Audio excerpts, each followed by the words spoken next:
کورلس عثمان season میں کونور الب کا کردار دیکھنے کے بعد لوگ تاریخ کے اس اہم کردار کے بارے میں تلاش کر رہے ہیں۔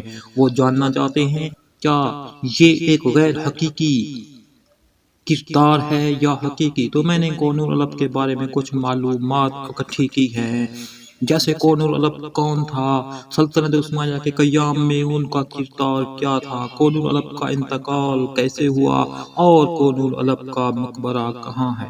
آج کی اس ویڈیو میں آپ لوگوں کو کونور الب کے تمام معلومات کے بارے میں بتانے والا ہوں۔ ویڈیو شروع کرنے سے پہلے سب سے ریکویسٹ ہے کہ اگر آپ میرے چینل پر نئے ہیں تو چینل کو سبسکرائب ضرور کریں تاکہ ہماری آنے والی تمام ویڈیوز آپ تک بر وقت پہنچ سکے۔ قائی قبیلے کا سردار بننے سے پہلے عثمان غازی نے بہت ساری مہمات میں حصہ لیا۔ ان کے تمام طریقہ کار اور مہمات میں ان کے ساتھی تھے اور کچھ ان کے دوست بھی تھے۔ یہ سب مختلف مہمات شکار مہم پر جاتے تھے۔ کونور الب بھی ان میں سے ایک تھے، جیسے ترگت الب، سماچاگوس، عبد الرحمن غازی، اقوت الب۔ قائی قبیلے کے سردار بننے کے بعد بھی یہ تمام قریبی دوست عثمان کے انتہائی قابل اعتماد کمانڈر۔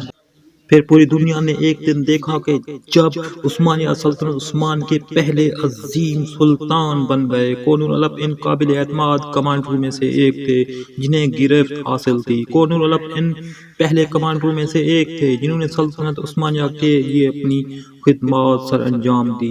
عثمان غازی کی موت کے بعد کونور الب کو اورحان غازی کے انتہائی قابل اعتماد کمانڈر بھی تھے اور کونور الب کو ان کے دور میں بحر اسود کے علاقوں کو فتح کرنے کے لیے بھیجا گیا تھا۔ اس مہم کے دوران انہوں نے امتیازی درائے نیلان اور مدرنوت جیسے علاقوں کو فتح کیا۔ ان علاقوں کو ترکی کے صوبہ درے میں کونور الب ٹاؤن شپ کے نام سے منسوب کیا گیا۔ اس عظیم فتح میں کونور الب بھی سلیمان غازی کے ہمراہ تھے۔ کونور الب نے فتح برسا 1326 عیسوی میں بڑے جنگی جہاز اور فوجی انتظامیہ کی مہارت کا مظاہرہ کیا، لیکن فتح عظمی تیاری کے دوران اسی سال میں ان کی موت واقع ہو گئی۔ یہ خیال کیا جاتا ہے کہ کونور الب کو اسی کونور الب ٹاؤن شپ میں دفن کیا گیا تھا جس کا نام ان کے نام پر رکھا گیا تھا۔